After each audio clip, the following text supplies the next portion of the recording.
बंधुओं, ठाकुर जी व्रज में करते क्या है? ठाकुर जी ने माखन चोरी आदि करी केवल 3.5 वर्ष से लेकर के 6 वर्ष तक, 3 वर्ष। उसके बाद ठाकुर जी क्या किए? वाके बाद ठाकुर जी केवल गैया चराते हैं, पूरे दिन गैयान में ही रहे, और कोई ठाकुर जी को प्रिय भाव नहीं लगता। गैया में रहना ही ठाकुर जी को सुख लगे। श्रीनाथ जी नाथ द्वार में जो विराजमान है, सब लोग इधर देखो, आज भी श्रीनाथ जी की जो गौशाला है नाथ द्वार में, कभी जाइएगा दर्शन करके आइएगा गौशाला का, और वहां गौशाला में आप गैया देखो, कैसी बड़ी बड़ी गैया हैं। ऐसी अद्भुत गैया हमारे ख्याल से भारत में और कहीं आपको देखने को नहीं मिलेंगे। और आपको जानकर के आश्चर्य होगा, जब श्रीनाथ जी हमारे गिरिराज जी में प्रकट हुए तो कथा लगभग सबने सुनी होगी। सद्दू पाने नाम के एक ब्रजवासी रहते थे गिरिराज जी में, उनकी बहुत सारी गैया थी। उनमें से एक गैया ऐसी थी, उसके दुग्ध में सुगंधी आती थी, और वो गाय सद्दू पाने को अति प्रिय, और यही होता था उसके जन्म लेने वाली बछिया के दूध में भी सुगंधी आती थी। तो कई लोग तो अपने घर में पूजन आदि करते तो सद्दू पानी से जाकर के दूध लेकर के आते वही गैया को, क्योंकि सुगंधित दूध है, वहां से ठाकुर जी को अभिषेक करेंगे। एक समय आया, वो गैया चरवे के काजे वन में जावे, गिरिराज जी पे जावे और लौट के आवे तो वहां के दूध नहीं। सद्दू पानी ने 4-5 दिन तो प्रतीक्षा करी, वहां के बाद ये दूध देनो क्यों बंद कर दियो, लगे कोई बड़ी प्रसिद्ध गैया है, कोई निकाल ले तो हो चोर। तो ऊपर जाके देखा तो वो गैया एक विशेष स्थान पर जाती हैं और अपने चारों थनों से दूध प्रवाह कर देती हैं। जब वहां जाकर के देखा उस गड्ढे में, तो श्रीनाथ जी की भुजा निकली हुई है। कुछ समय बाद जब श्रीजी बाबा प्रकट भये गिरिराज जी से, तो कहते हैं अनेक वर्षों तक श्रीनाथ जी ने अन्न सेवन नहीं किया, रसोई की सामग्री नहीं पाई। श्रीनाथ जी केवल दूध पीते हैं, पै पी करके रहते हैं। और सद्दू पाने से कह दई, बोले अरे सद्दू पाने, जे तेरे गैयान के कुल में जो सुगंधित दूध देने वाली गैया है ना, ये पता कौन है? बोले कौन है? बोले हमारे नंद बाबा की 9 लाख गैयान में से एक गैया की वंशधर है, वही को वंशज चलो आ रहा है। या हमारे में तेरी गैया को दूध ना पीऊं, ये तो मेरी गैया है। सोचिए सद्दू पाने के ऊपर श्रीनाथ जी की कृपा क्यों हो गई? क्योंकि गौवंश में एक गैया नंद बाबा के कुल की थी। जो लोग अपने घर गौ सेवा करें, क्या पता कौन किस वंश से है, कौन सी कोई व्रज के वंश की कोई गैया हो, क्या पता नंद बाबा के वंश की गैया आपके घर आ जाए और वह गैया के दूध के लोभ में ही ठाकुर जी आ जाए। हमारा साधन तो नहीं है कि हम ठाकुर जी को प्रकट कर सकें, पर गैया को दूध तो प्रकट कर ही देखो, श्रीनाथ जी प्रकट है के। और सद्दू पाने के यहां कितने वर्षों तक गिरिराज जी पर विराजमान श्रीनाथ जी ने अन्न सेवन नहीं किया, केवल दूध पीते। फिर जब श्रीमन महाप्रभु वल्लभाचार्य जी महाराज व्रज पधारे, तब श्रीजी बाबा ने पहली बार अन्न आरोगा, और तब अन्नकूट 56 भोग तब लगाए गए, तब से ठाकुर जी प्रसाद पान लगे। लेकिन ठाकुर जी ने आज बंधुओं मंदिरों में भी अब इतनी सामग्री बनती है, इतनी देसी गैया ही नहीं है कि इतना घी वहां पहुंचाया जा सके, तो फिर अन्य अन्य घी पहुंचाने पड़ते हैं। कभी कभी हमें लगता है कि हम मानवों ने ठाकुर जी के द्वारा प्रकट की गई, प्रदत्त की गई निधियों को ही नष्ट कर दिया, तो ठाकुर जी हमसे उदास बैठे हैं। कम से कम ठाकुर जी बोल रहे हैं कि भाई तुम पूरे संसार के साथ कुछ भी करो, जो हमारी वस्तु है उसको तो सुरक्षित रखो। गिरिराज जी की महिमा हमने नहीं जानी, रज की महिमा हमने नहीं जानी। यमुना जी, वृंदावन में आप आचमन नहीं कर सकते, और अगर आपने 10-12 दिन तक आचमन कर लिया तो आपको घनघोर पी लिया हो जाएगा। ये वृंदावन की यमुना जी की स्थिति है। हमें ऐसा लगता है ठाकुर जी की एक वस्तु की भी संरक्षण की इच्छा और एक वस्तु की भी रक्षण की भावना किसी जीवात्मा के मन में आ गई, ठाकुर जी कहेंगे तू तर्पण मत करे, तू संध्योपासन मत करे, तू जप तप मत करे, सब तेरा कल्याण कर दूंगा मैं, तू बस मेरी निधि की रक्षा कर।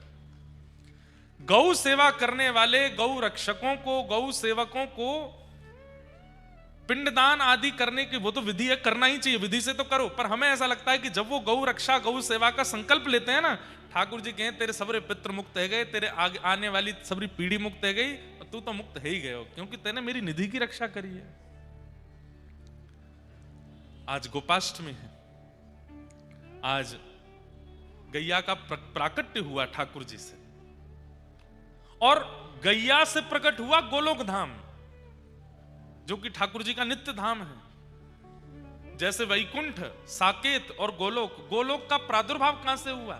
गैया से हुआ। ऐसी गौ माता कृपा कर रही हैं। आज गोपाष्टमी है, कल भी गोपाष्टमी है।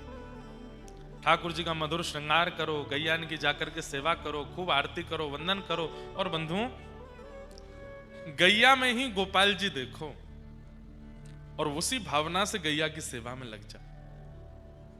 आप अनुभव करेंगे, घर में विराजमान करके ठाकुर जी की सेवा करने का जो फल मिलता है वो केवल गैया की सेवा करने मात्र से प्राप्त हो जाएगा। ऐसी गौ माता है। तो गैया के, ठाकुर जी के अंग से गौ, ब्राह्मण और अग्नि तीनों प्रकट हुए, और तीनों का गोत्र भी एक ही है। ऐसी गैया को हम प्रणाम करते हैं आज जिनका प्राकट्य हुआ। गोपाष्टमी का दिन था, छोटे से लाला रोन लगे। मैया बोली, लाला तू काई को रो रहा है? मैया तू मुझको छोटी छोटी बछिया बछड़ाने दे दे, मैं उनको चरावे जाऊं, पर अब मेरा मन है रो कि मैं गैया चरावे जाऊं। अब मैं बड़ो है गो, 6 वर्ष के हो गए ठाकुर जी। इतना सुंदर वर्णन है श्रीमद् भागवत जी में ठाकुर जी की गौचारण का। ठाकुर जी रो रहे हैं। यशोदा मैया बोली, लाला तू नेक सो है, गैया चरावे के काजे जाएगो, कहीं गैयान के खुरन के नीचे आए गयो तो? ठाकुर जी बोले, ना आऊंगो मैया, ये सबरी गैया मुझे बहुत प्रेम करें, मुंह पे नाए चढ़ेंगी, आज तुम मुझको गैया चरावे जान दे। नंद बाबा आए, आकर के देखी लाला रो रो है। ठाकुर जी से कही, बोले लाला काय को रो रो है? बाबा मैं गैया चरावे जाऊंगो, अब मैं बछड़ा बछिया ना चराऊंगो, अब मैं बड़ो है गो। बंधुओं, रास, आज रास की कथा है। रास विहार शरद पूर्णिमा पे हुआ गोपियों के साथ, लेकिन बाकी के पूरे वर्ष ये गौचारण जो ठाकुर जी करते हैं, गैयाओं के संग रास विहार करते हैं ठाकुर जी। कभी कोई गैया पे लटक जाएंगे, कभी कोई गैया के थन को पान कर लेंगे, कभी कोई गैया को अपने हृदय से लगाएंगे, कहीं कोई गैया के ऊपर ऐसे हाथ फेरेंगे, कोई गैया के ऊपर सो जामे ठाकुर जी। गैया चल रही है, ऊपर ठाकुर जी पौड़े हुए हैं, धीमे धीमे गैया भी ऐसे चले कि लाल जी गिर नहीं जाए कहीं नीचे। इतना प्रेम ठाकुर जी गैया से करें। नंद बाबा आए, बोले लाला गैया चरावे को, रुक जा, कुल पुरोहित से पहले समय तारीख निकलवा लूं, एक मुहूर्त निकलवा लूं। श्री सांडिल्य मुनि पधारे। नंद बाबा ने निवेदन कियो, हे मुनिवर, लाला जिद कर रो गैया चराऊंगो, आपने एक पत्रक देख करके बताओ कौन सी बढ़िया तिथि है, शुभ मुहूर्त निकालो। बंधुओं, उस समय पे और कोई व्यापार नहीं था, या तो खेतीबाड़ी या फिर गैया चराओ, गैया के दूध घी आदि उनको विक्रय करो, उससे ही घर चलते थे। एक प्रकार से आज बड़े बड़े बिजनेसमैन के बच्चे जब उनका बिजनेस संभालते हैं तो बहुत उनको शाबाशी देते हैं। ऐसे ही गौ पालकन के बालक जब गैया पालवे लग जाते और गौचारण करने लगते तो बहुत बड़ा उत्सव मनता था ब्रजमंडल में। भैया इनको लाला सुगड़ है गयो, अब गैया चरावे को। ब्याह संबंध होते थे तो लड़की वाले पूछते, लड़का खाकर है? अजी हमारा छोरा तो सुबह उठ के स्नान ध्यान करके 8:30 बजे गैया ने लेके निकल जाए, 8:30 बजे निकल जाए। हाँ, कितनी गैया हैं? बोले 1000 गैया, कोई के 5000 गैया, नंद बाबा के तो 9 लाख गैया। तो जितनी ज्यादा गैया और जितना बढ़िया गौ सेवक उतना बढ़िया छोरा है। जैसे आज यूं कहे ना कि वो चार्टेड अकाउंटेंट है, डॉक्टर है, बहुत बड़ा इंजीनियर है, आदि आदि। तो घर वाले लोग फिर बाकी की चीजों को नजरअंदाज भी कर देते। ठीक है, घर भले ही बड़ा नहीं है लेकिन बेटा डॉक्टर तो है, ब्याह कर दो। ऐसे ही पुराने समय में सोचते थे, भले ही खप्पर छप्पर के घर हैं लेकिन गैया चरावे लाला, ब्याह कर दो। छोरी भी अपनी सखीन ते मिले, बोले अरे मेरो ब्याह पक्को है गो है। कौन थे भाव? गैया चरावे नंदगाम में। अच्छा गैया चरावे, अरे बड़े ऊंचे घर में जा रही है। आज गौ चराने वाले को बड़ा ऐसा समझ लिया गया है। अरे ये हमारे भारत का सबसे प्रथम व्यापार था गौ चारण करना, और सबसे श्रेष्ठ व्यापार था। गैया चराते हैं, घी निकालते हैं, दूध निकाल, फिर उनका विक्रय करवाते हैं, ऐसे ही घर चलते हैं। तो एक प्रकार से गैया चराने को मतलब है कि अब सुगड़ है गयो लाला। दूसरी बात, दाऊ दादा तो बड़े हैं, वो नंद बाबा के संग गैया चरावे जामे। एक दिन दाऊ दादा बोले, लाला अब मेरो तो तोते पहले ब्याह है जाए को। ठाकुर जी बोले, काय को? अरे तू ना जाने, ब्याह करवे वाले सबसे पहले यूं ही पूछे गैया चरावे कि नहीं। मैं तो जाऊं गैया चरावे, तू तो बछड़ा बछिया चरावे। छोरी वाले आमे भी हैं तो यूं सुन के कि बछिया चरावे सो चले जाए।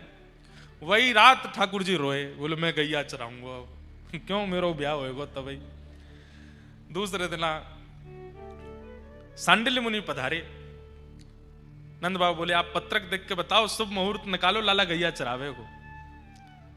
सांडिल्य मुनि बोले, नंद बाबा तुम्हारो लाला तो बड़ो अद्भुत है। बोले क्यों? बोले मुहूर्त देख के ही रोवे। क्यों? बोले आज ही मुहूर्त है गैया चरावे को, आज गोपाष्टमी है। बोले ऐसा लाला है, मुहूर्त देख के ही रोवे। आज गोपाष्टमी को मंगल दिन है, आज के दिन ही गैया मैया को प्रादुर्भाव भयो। तो अब लाला सो पूजन कराओ और पूजन कराए करके आज लाला को गैया चरावे भेज दो। आहा, ठाकुर जी आनंद में भर गए। बोले अब हम गैया चरावेंगे। और ठाकुर जी सबसे पहले तो यशोदा मैया नंद बाबा के साथ में गौ पूजन करने गए। गैया को पूजन किया, सींग में स्वर्ण और चांदी के छोटे छोटे सींग बनवाए करके जो ऊपर के भाग है वहां पर मड़वाए, वहां पर लगवाए। पामन में सुंदर पाजेब पहनाई, जैसे माताएं पहनती हैं वैसे चारों खुरन में पाजेब पहनाई। पाजेब पहना करके फिर हल्दी, चंदन और मेहंदी, इनमें हाथ बोर बोर करके गैया के ऊपर थापे लगा करके सुंदर श्रृंगार कियो। गैया के नेत्रन के पास में सुंदर चंदन की आकृति सो काजल जैसो लगायो है ठाकुर जी ने। वहां के बाद में फिर गैया के सींग के बीच में यहाँ पे पाग पहनाई। पाग पहना करके वहां में मोती जड़े हैं। सुंदर मैया ने एक साड़ी पहनाई है। ठाकुर जी खूब सारे मोर पिछ लेकर के आए और मोर पिछ लेकर के जो यहाँ पाग बांधी है वह पाग के बीच में खूब सारे मोर पिछ लगा दिए। तो ऐसे मुकुट बन गयो गैया को। इतनी सुंदर गैया को श्रृंगार भयो। फिर मैया ने सुंदर सुंदर लडुआ बनाए, सुंदर खिचड़ी बनाई, सुंदर बड़ी बड़ी रोटला बनाए। सबन को ले जा करके लाला पवा करके आवे। हर गैया के चरणन में प्रणाम करके 2-2, 3-3, 4-4 परिक्रमा लगा करके ठाकुर जी सबको वंदन करें, सबके चरणन में प्रणाम करें। गौ पूजन कियो। बंधुओं, गैया जिस समय बालक को जन्म दे रही हो, बछड़ा बछिया को जन्म दे रही हो और वो बालक पूर्ण रूपेण बाहर ना आया हो, उस समय यदि गैया की परिक्रमा कर ली जाए तो पृथ्वी परिक्रमा का फल प्राप्त होता है। क्यों? क्योंकि गैया दो मुखी हो जाती है। एक मुख तो आगे को है और जब बालक को जन्म दे तो दूसरा मुख भी प्रकट हो जाए, तो दो मुखी गैया है जाए। वह समय यदि गैया की परिक्रमा कर ली जाए तो पृथ्वी परिक्रमा का फल प्राप्त होता है। और जिस समय वो परिक्रमा हुई उसी समय, जन्म से लेके उस समय तक के समस्त पाप नष्ट हो जाते हैं गैया की परिक्रमा करते। हम कहां तक बताएं, पूरे 7 दिन हमसे गैया की चर्चा सुनते जाओ। और आज जो हम व्यास बने बैठे हैं ना, हमने अपने जीवन में सबसे पहली कथा की द्वारिका में, गुजरात में। और द्वारिका में कथा करने के बाद फिर कथा नहीं हुई। कब तक कथा नहीं हुई? जुलाई में पहली कथा करी, मार्च तक कोई कथा नहीं हुई। लोग बाग जानते ही नहीं थे। पिताजी महाराज बोलते हम किसी से कहेंगे नहीं कि भाई इनकी कथा कराओ, कोई खुद कहेगा तो सुन ले। तो अब मन में ये होता कि किसको सुनाएं। रोज अध्ययन करते थे, गुरुजी पढ़ाते थे, तो कभी मैया को बैठा के सुनाते, कभी बहनों को बैठा के सुनाते। और घर वाले लोग जो होते हैं वो ज्यादा घास तो डालते नहीं, वो तो उठ उठ के चले जाते, बोले हाँ ठीक है ऐसे बोलते। अब रोज रोज सबको कथा सुनाने बैठा हूं तो सबके किसी के कोई बोर हो गया, कोई किसी का मन भर गया, ऐसे होता। तो हमने अपने गुरुदेव से प्रार्थना की, गुरुदेव कथाएं होती नहीं है अभी और घर वाले कोई सुनते नहीं है, किसको सुनाऊं मैं? तो हमारे गुरुदेव बोले आपके पूज्य गुरुदेव पिताजी महाराज ने इतनी सुंदर गौशाला बनाई है, इतनी सारी गैया वहां हैं, वहां जाके गैयाओं को कथा सुनाए करो। और हमारा नियम सुनिए, सवेरे 3:30-4 बजे उठ जाते थे, स्नान करते और यही भागवत जी की पोथी हमारी, इनको लेकर के हृदय से लगा के बढ़िया, जैसे बटुक ब्राह्मण होता तब 18-19 वर्ष की आयु थी, सुबह सुबह जाते गौशाला, कोहरा पड़ रहा है, सर्दियों का समय, वहां जाकर के गैयाओं के बीच में ही एक तखत लगाते, व्यासपीठ, बढ़िया सुंदर एक अंगीठी जला लेते कोयला की, थोड़ी नकवा में से गर्मी सी आती रहती, और सवेरे सवेरे फिर वहां गैयाओं को कथा सुनाते। एक दिन, 2 दिन, 3 दिन के अंदर तो गैयाओं को ऐसी आदत लग गई, अब तो अगर मैं 15-20 मिनट लेट रह जाऊं तो हमारे ग्वारिया बाबा फोन करते, बोले गैया रम्मा रही हैं, जल्दी आओ। अम्मा अम्मा अम्मा करके चिल्लाती, बोले व्यास जी क्यों नहीं आए अभी तक। हम जाकर के बैठते, जितनी सुबह सुबह सानी होती है गैयाओं की, तो सानी करके सब गैया बैठ जाती, ऐसे मुंह चलता रहता, झाग निकलते रहते, और कोई व्यास पीटते अपने सिर खुजा रही है, कोई ऐसे बैठी है, खूब प्रेम से वही कथा सुनाते। इतने भाव से कथा सुनती, जिस दिन घर परिवार के किसी उत्सव के कारण हमें बाहर जाना पड़ता और उस दिन कथा नहीं होती, उस दिन गैया 1-1 किलो कम दूध देती थी। बोले क्यों, आज कथा नहीं सुनी है। और जब हमने कथा सुनाई तो प्रत्येक गैया के थन में कम से कम 1-1, 2-2 लीटर दूध बढ़ गया कथा सुनने से, नित्य सुनती थी। कई बछड़ा बछियाओं के जन्म हुए कथा के बीच में, महीनों तक सुनाई, तो उनके नाम हम प्रसंगानुसार रख देते थे। एक का जन्म हुआ था जब जड़ भरत जी का प्रसंग चल रहा था, तो उसका बछड़ा का नाम जड़ भरत रखा। एक प्रसंग चल रहा था प्रहलाद जी का, तो प्रहलाद रखा।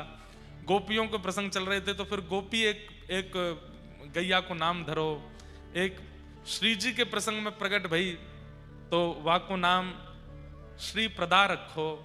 ऐसे कई गैयान के नामकरण भी किए, और 2-4 गैयाओं ने कथा सुनते सुनते परम पद भी प्राप्त किया।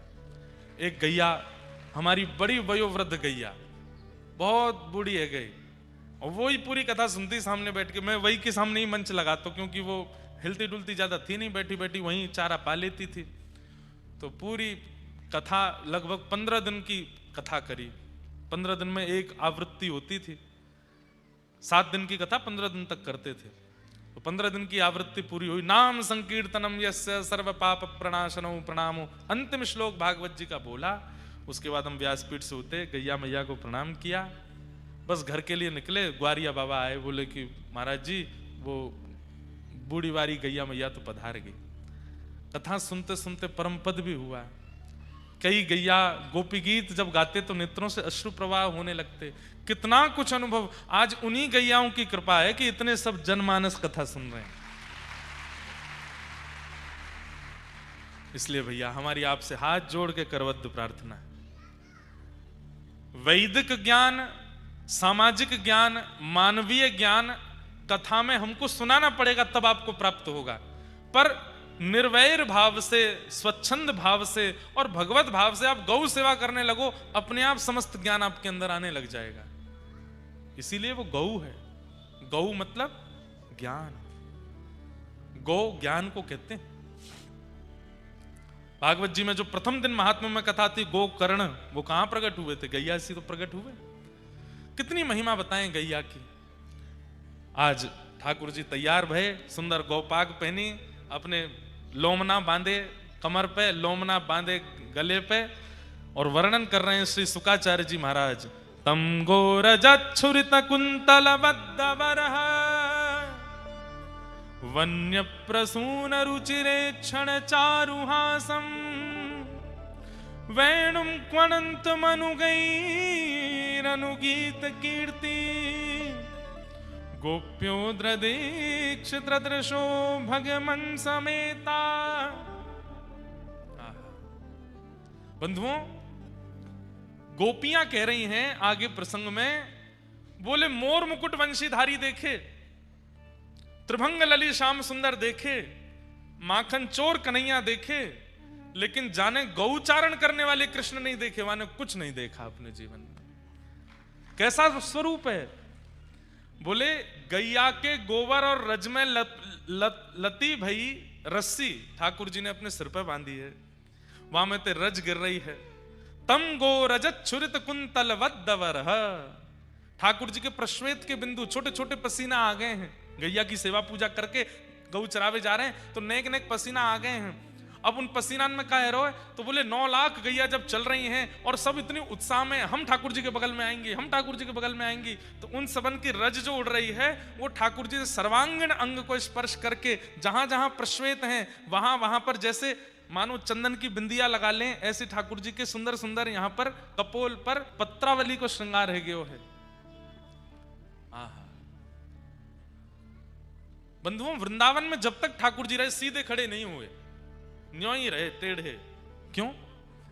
क्योंकि जैसे ही ठाकुर जी अपना एक चरण उठा के दूसरे चरण के बगल में रखे ना, तो सबरे ग्वाला यही ताड़ में रहे कि लाला अपना चरण टेढ़ो करे तो हम नीचे जाए करके सहारो बन जाएंगे।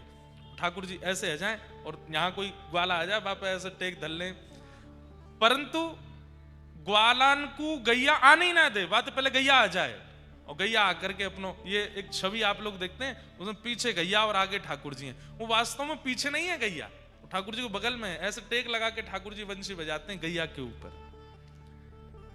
वेणुम क्वनंतमनुगैरनुगीत कीर्ति, ठाकुर जी गैया पर ऐसे टेक लगा करके सुंदर वेणु का नाद करते हैं और उस वेणु का नाद सुनते ही समस्त गैया सबके आनंद की स्थिति अद्भुत हो जाती है। ठाकुर जी गौचारण किए और आज प्रथम गौचारण करके जैसे ही ठाकुर जी लौटने लगे, संध्या का समय, सब ब्रजनारी गोपियां अपने अपने द्वार पर थाल लेकर के खड़ी हैं। पहली बार गैया चरा के आए लाला, सब ठाकुर जी की आरती कर रही हैं, सब ठाकुर जी को पुष्प वर्षण कर रही हैं। गैया इतनी मानिना है रही हैं, आज इतनो भाग्य अपनो मना रही हैं। क्यों? गोपियां सब गैयाओं को हृदय लगा रही हैं, ठाकुर जी को तो लगा नहीं सकती। अरे तुम कितनी भाग्यशाली, कन्हैया तुम्हारे संग गैया चरावे गए, तुम्हारे ऊपर टेक लगा के बैठे, तुम्हारे ऊपर टेक लगा करके सोए। पूरे ब्रजमंडल में आज आनंद ही आनंद, सब नाच रहे हैं, सब गा रहे हैं, ढोल बजा रहे हैं, नगाड़े बजा रहे हैं। अरे मैया आज लाला गैया चरा के आए हो। हमारे ब्रज में एक रसिया गांव है, हो यशोदा मैया खोल के बड़िया, लाला आयो गाय चराए, यशोदा मैया खोल के बड़िया, लाला आयो गाय चराए। बोलो गोपाल कृष्ण भगवान की। और आज ठाकुर जी को नामकरण भी भयो है गोपाल। गौचारण करके ठाकुर जी आए, नाम पढ़ो गोपाल। सब लोग विराज जाओ, विराजमान है जाओ। और अब आगे के प्रसंग में हम लोग प्रवेश करें। गोपाष्टमी महोत्सव की आप सबन को बधाई हो, बधाई हो, बधाई हो, बधाई हो, बधाई हो। बधाई।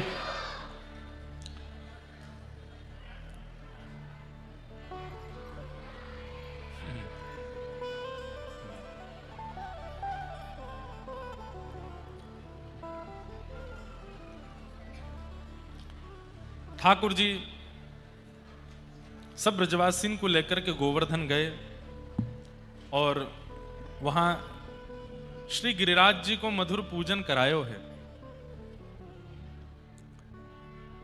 इंद्र को जैसी पता चली कि मेरी पूजा मेट करके और ये अपनी पूजा करा रहे हैं, मेघ मालाओं को आज्ञा दे दी कि जाओ ब्रजमंडल पर इतनी वर्षा करो कि पूरा ब्रजमंडल डूब जाए। सांबर तक मेघमालाओं ने आकर के पूरे ब्रजमंडल पर डेरा जमा लिया। गड़गड़ करके आकाश में बादल गरजने लगे। बंधुओं, वास्तव में ये 3 दिन से बारिश, 2 दिनों तक लगातार बारिश यहाँ हमारे है रही। ठाकुर जी को 56 भोग मैदान में 56 भोग पावे को मन है रो। कल जैसे ही 56 भोग पवाए उस आज बारिश ना है भैया, पूरे दिन बादल डटे रहे ऊपर। वास्तव में तो ये गिरिराज पूजन हेवे के बाद में इंद्र को भागनो ही पड़े। इंद्र को यूं लगे पता ना का, अब पिछली बार तो पर्वत उठाए हो, अब के का कर देंगे। तो आज देखो कैसी शांति है, बादल सुबह से हैं और ऐसे हैं कि कब बरस जाएं, लेकिन आज बरसे नहीं है। क्यों? गिरिराज उत्सव कल हम लोगों ने मनाई लियो कथा में। तो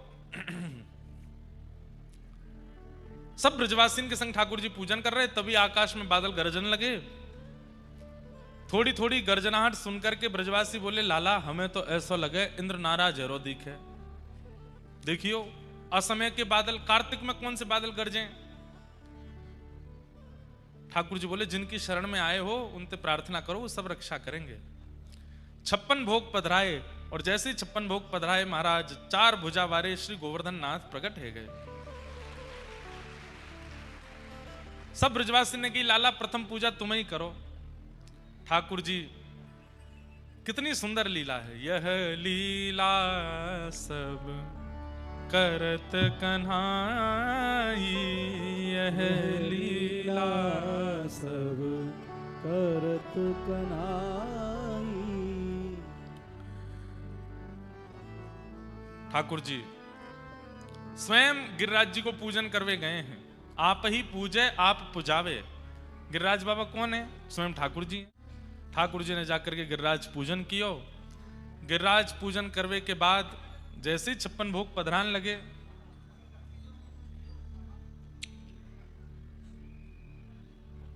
जैसे ही 56 भोग पधरान लगे, आकाश से मेघमाला बरसने लगी। थोड़ी थोड़ी बरसी, फिर उसके बाद मूसलाधार गिरने लगी। फिर तो कहते हैं हाथी के सूंड के समान आकाश से बूंद गिरने लगी। इतनी जोर की बारिश हुई कि चंद मिनटों में तो घुटने घुटने तक जल भर गया पूरे व्रज में। अब तो सब ब्रजवासी बोले, हमने पहले ही मना करी, इंद्र की पूजा बंद मत करो। और या छोरा की बात में आए करके, नेक्स्ट से लाला की बात मान करके सबन ने गिरिराज पूजा बंद कर दी नहीं। और अब देखो इंद्र नाराज है गयो। ठाकुर जी बोले, भक्ति में अविश्वास नहीं होना चाहिए। बंधुओं, परिस्थिति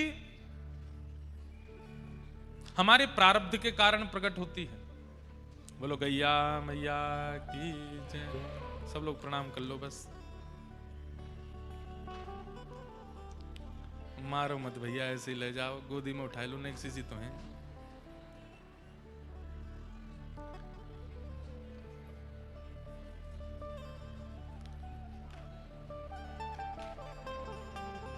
दो चार श्रोतान पर कूद पड़े तब आवे आनंद।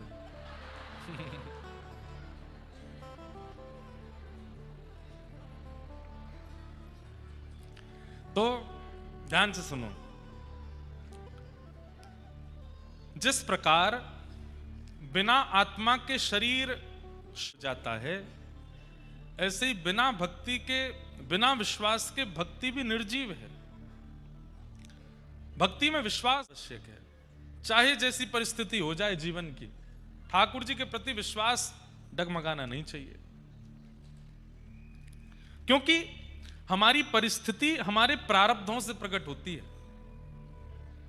बहुत ध्यान से सुनिएगा। अगर हम चाहते हैं कि हमारे जीवन में जो परिस्थिति आई है वो किसी प्रकार के टोने टोटके करके कुछ कर करा के वो परिस्थिति खत्म हो जाए, वो यहीं नष्ट हो जाए, यहीं समाप्त हो जाए, तो वो परिस्थिति खत्म नहीं होगी, रुकेगी और कुछ समय बाद फिर आएगी।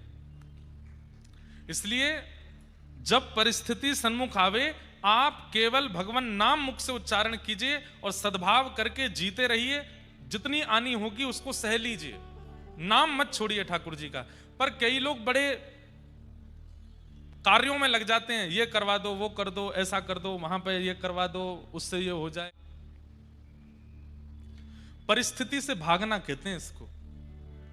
वो आपके प्रारब्ध जन्य है, वो आपके प्रारब्ध से आई है आपके पास। अरे आप इतना विचार कर लीजिए, भगवान को नित्य अपनी आंखों के सामने देखने वाले भीष्म पितामह जब बाणों की सैया पर लेटे हैं और भगवान जब उनसे मिलते हैं तो वो एक बात कहते हैं, बोले ठाकुर जी इतनी दर्द भरी मृत्यु पूरे महाभारत में किसी की नहीं हुई जितनी मेरी हो रही है, और मुझे धर्म का अधिष्ठाता कहा जाता है।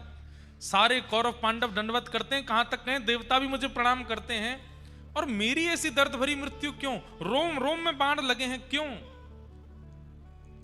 मुझे अपने 100 जन्मों का स्मरण है, मैंने कोई पाप नहीं किया।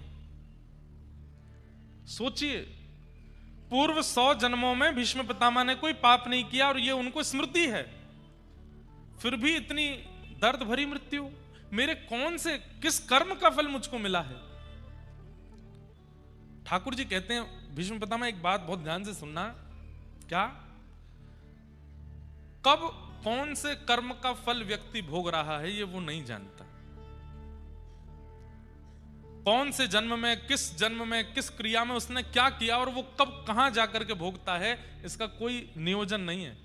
तो भीष्म पितामह बोले ऐसी सृष्टि बनाई क्यों आपने जब हमको पता ही नहीं है हमारे कौन से अपराध का फल है। क्यों? प्रवचनों में, कथाओं में, सत्संगों में समझाया जाता रहता है कि ऐसे कुछ क्रिया मत करो नहीं तो कर्म फल भोगना पड़ता है। उस समय तो हम चेतते नहीं, और जब भोगने पर आते हैं तो कहते हैं इस जन्म में तुमने कुछ किया नहीं, पता नहीं कौन से जन्म की परीक्षा ठाकुर जी ले रहे हैं। हम कौन से जन्म का कब भोगते हैं कुछ नहीं पता। भीष्म पितामह, आप 2 जन्मों के कारण इतनी दर्द भरी मृत्यु में हैं। पहला, आपको 100 जन्मों का याद है, पर मेरे पास तो आपके 1000 जन्मों की लिस्ट है।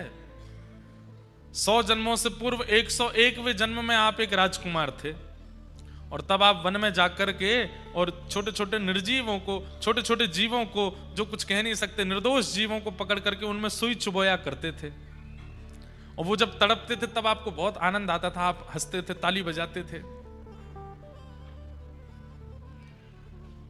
उन्हीं जीवों को ये कष्ट देने के कारण आप ऐसे मृत्यु को प्राप्त हो रहे हैं। तब फिर भीष्म पितामह की थोड़ी और नोकझोंक हुई ठाकुर जी से, तो फिर इस जन्म में किए गए साधन का कोई फल नहीं। मैंने ब्रह्मचर्य का पालन किया, मैंने विवाह नहीं किया, मैं बालपन से त्रिकाल संध्या करता हूं, इतना जप करता हूं, उसका कोई परिणाम नहीं मिला। भाई, जप नियम अनुष्ठान से क्या होता है, पूर्व के जो हमारे दूषित कर्म हैं वो घटते हैं। तो भीष्म पितामह ने कहा मैंने इतना सब कुछ किया, उससे तो वो घट जाना चाहिए था, फिर मुझे उसको क्यों भोगना पड़ रहा है। तो भगवान कहते हैं अनुष्ठान करता है, जप करता है, नियम करता है, साधन करता है, सब प्रकार के सत्कर्म करता है, लेकिन इन सबको करने के बाद गलत क्रिया भी, ऐसे के साधन किसी काम के नहीं होते। मैंने कौन सा गलत काम किया? बोले क्यों? भरी सभा में एक अबला नारी को निर्वस्त्र होते हुए देखना, निर्वस्त्र होते हुए देखना ये दोष नहीं है। लो, गिरिराज जी उठा लिए। अद्भुत लीला है ठाकुर जी की। इधर ध्यान दो, सुनो क्या बता रहे हैं हम, क्या कह रहे हैं ठाकुर जी। भीष्म पितामह से भगवान कहते हैं, पितामह भीष्म भरी सभा में जब द्रौपदी निर्वस्त्र करी जा रही थी, आप भी बैठे थे वहां पर, मैंने तो नहीं किया ना। बोले तुमने नहीं किया, पर तुम्हारी सामर्थ्य थी। उठ के एक बार कहते दुर्योधन दुशासन ये नहीं होगा, तो वो नहीं होता। क्यों मना नहीं किया आपने? आप चाहते तो उस दुष्कर्म को रोक सकते थे, लेकिन आप बैठे बैठे सभा में देखते रहे और वहां द्रौपदी निर्वस्त्र होती रही। उसी समय आपके समस्त साधन, समस्त जप, समस्त ब्रह्मचर्य का फल जो भी आपको प्राप्त होना था सब नष्ट हो गया, और आपके पूर्व के किए हुए अनीत कृत्य को आपको आज भोगना पड़ा। समझ में आ रही बात? कथा सुनते हैं लेकिन रात्रि में जाकर के पी लेते हैं, वृंदावन जाते हैं लेकिन वापस लौट करके आके सब कर लेते हैं। नवरात्रि में 9 दिन तो महाराज रहेंगे पानी पर और जो है फलाहार पे, और 10वें दिन बेचारे मुर्गाओं की शामत आती है। अभी मैं इसी साल की न्यूज मिली कि 10वें दिन दशहरा पूर्ण होते ही सबसे ज्यादा खपत नॉन वेजिटेरियन की हुई। क्यों? 9 दिन तक बेचारे व्याकुल हो गए थे, बहराए घूम रहे थे, क्या खा ले हम। और जैसे दशहरा हुआ फिर सब खाते हैं। क्या फायदा फिर 9 दिन भी क्यों नहीं खाते हो? खाओ खूब। ऐसे का क्या फल मिलेगा? मतलब ये तो वही बात हो गई कि आपने शुगर की दवाई खाई और बीपी की दवाई खाई और रात में जाकर के कचौड़ी मालपुआ खा लिए, क्या फायदा? वो दवाई का कोई असर नहीं होगा, क्योंकि आप परहेज तो करते नहीं।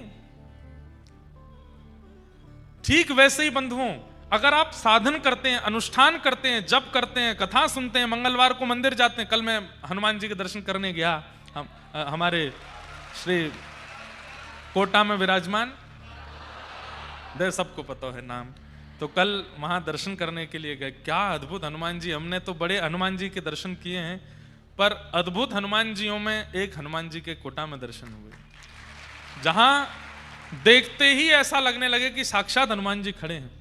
और कैसी वहां की पूजा सेवा पद्धति, सब पुजारी जन एक वस्त्र में रहते हैं और इतनी पवित्रता से वहां सेवा अर्चना होती है। कोटा वालों से कुछ बच रहा है कि नहीं? सब तो है आप लोगों के पास, मथुराधीश आपके पास हैं, हनुमान जी आपके पास हैं, पढ़ाई लिखाई करने वाले बच्चों का कैरियर आपके पास है, सब कुछ तो आप लोगों ने लिए बैठा है और बड़े रहते हैं कोटा वाले हैं। भारत की सारी खूबियां तो आपके पास हैं, और क्या चाहिए आपको? सब कुछ तो है यहाँ पर। श्रीनाथ जी के हैं? कौन, मैं चाहिए हूं? वाह,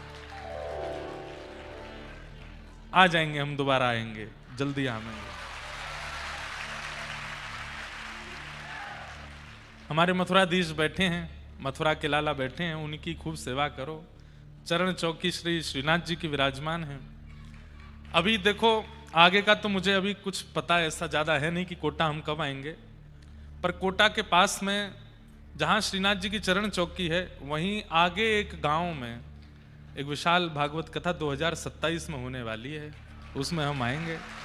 तो तब कोटा वाले सब वहीं आके के कथा सुन लेना। यहां से ज्यादा दूर तो है नहीं, हैं? क्या कह रहे हैं?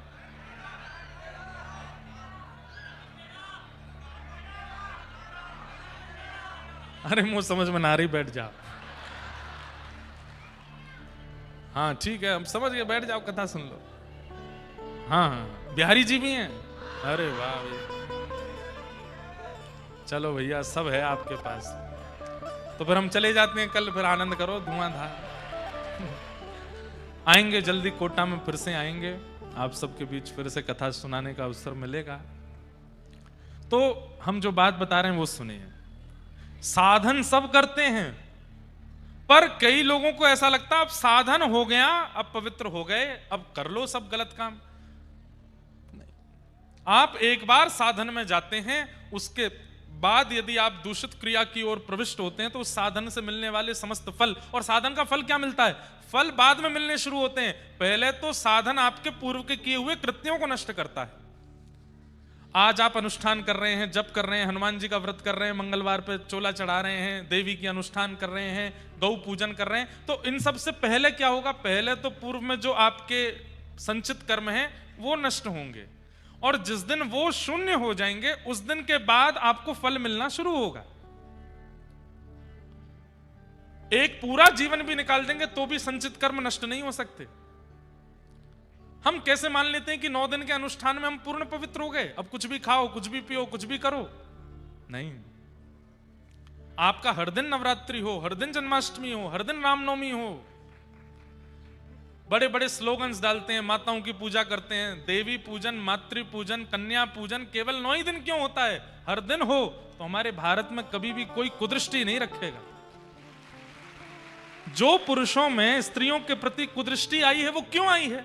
क्योंकि हमने स्त्रियों को पूजन, कन्या पूजन का 9 ही दिन रखे हैं बस। 365 दिन अगर कन्या पूजन हो और उस बालक को, उस पुरुष को बाल्यपन से सिखाया गया हो कि भाई देवी पूजन करना है, कन्या का पूजन करना है, ये पूजनीय है, कभी हिम्मत नहीं हो सकती कि वो युवावस्था में आकर के कुदृष्टि डाले उस पर ये कुदृष्टि क्यों बन गई कि 9 ही दिन है? आप लोग ये कह सकते हैं कि महाराज जी हमारे पूर्वजों ने और प्राचीन संतों ने ही तो ये नियम बनाए, उन्होंने तो हर दिन को पवित्र बनाने का प्रयास किया, हर दिन को श्रेष्ठ बनाने का प्रयास किया, पर हम लोग साधनों में आकर के, संसार की माया में आकर के कुछ कुछ दिन ही कर पाते हैं श्रेष्ठ। अगर आप साधन देखो, हर दिन एक उत्सव है। हमारे श्री रंगनाथ मंदिर वृंदावन में 365 दिन में 400 उत्सव होते हैं। हमारे श्री वैष्णव संप्रदाय में, रामानुज संप्रदाय में हर साल 400 उत्सव होते हैं। एक एक दिन में 2 उत्सव भी होते हैं। एक दिन भी ऐसा नहीं है कि कोई उत्सव ना हो, कोई महोत्सव ना हो, हर दिन है। अब यहीं से देख लीजिए, मंगलवार के दिन जो है लोग बाग प्याज लहसुन नहीं खाते और फिर बाकी के सब दिन सब खाते हैं। मंगलवार को क्यों नहीं खाते? आज खाने से क्या होगा? बोले कि आज हनुमान जी का वार। अच्छा, हनुमान जी को ये अच्छा लगेगा कि आप सोमवार को खा रहे हो? हनुमान जी को ये बढ़िया लगेगा आप बृहस्पतिवार को खा रहे हो? ऐसे कैसे हो सकता है? बाकी दिन हनुमान जी आंख बंद कर लेते, खा ले, जो खाएगा जो पिएगा मैं नहीं देख रहा, मैं मंगलवार को ही देखता हूं। ऐसा नहीं होता है। एक बात और कहते हैं कथा में, भाई एक तरफा रहिए, या तो पूरे व्यसन में ही रहिए या फिर पूरे पूरे ठाकुर जी के ही रहिए। ये दोगलापन मत लाइए अपने अंदर। एक पांव यहां रख रखा है, एक पांव वहां धर रखा, दोनों पे डोल रहे हैं, दो नाव पे पैर रखोगे गिरोगे। या तो पूरे पूरे संसार के ही रहो, बिल्कुल मत भजो ठाकुर जी को। और ठाकुर जी को भजने की इच्छा होती है, ठाकुर जी को कथा सुनने का मन होता है, ये सब करने की इच्छा होती है, तो फिर पूरे पूरे यहीं आ जाओ, फिर वहां बिल्कुल मत रहो उस स्थिति में। तो भीष्म पितामह को भगवान ने क्या बताया कि भाई तुम्हारे बचपन से लेके अब तक किए गए संचित कर्मों का फल तुमको मिलना था। तुम्हारे पूर्व के किए हुए सारे पाप नष्ट हो गए थे, पर तुमने एक जघन्य पाप किया, द्रौपदी का चीरहरण अपनी उपस्थिति में होने दिया। तुम चाहते तो रोक सकते थे, लेकिन तुमने नहीं रोका, इसलिए आज तुम्हारी ऐसी दर्द भरी मृत्यु हो रही है। और रही बात, कहीं किसी के मन में ये अविश्वास ना हो जाए कि साधनों से तो फिर कुछ होता ही नहीं, तो भीष्म पितामह ये कोई कम बात है कि तुम प्राण त्याग रहे हो और मैं तुम्हारे सामने खड़ा हूं। ये तुम्हारे साधनों का फल है। अंते यामति सागति, और अंते नामृति, अंत में नारायण स्मृति नहीं होती। मैं तुम्हारे सामने खड़ा हूं, ये तुम्हारे साधनों का फल है। तो विश्वास, ठाकुर जी पर विश्वास रखिए। चाहे जैसी स्थिति आ जाए जीवन में, वो आपके प्रारब्ध से आ रही है, उसमें ठाकुर जी को मत कोसो।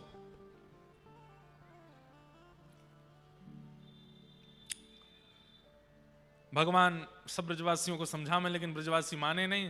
तब ठाकुर जी बोले विश्वास स्थापित करने के लिए कुछ करना पड़ेगा। तब क्या करें? तब गिरिराज महाराज को प्रणाम किया।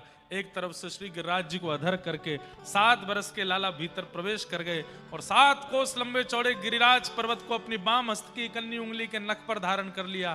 बोल गिरवरधारी गोपाल की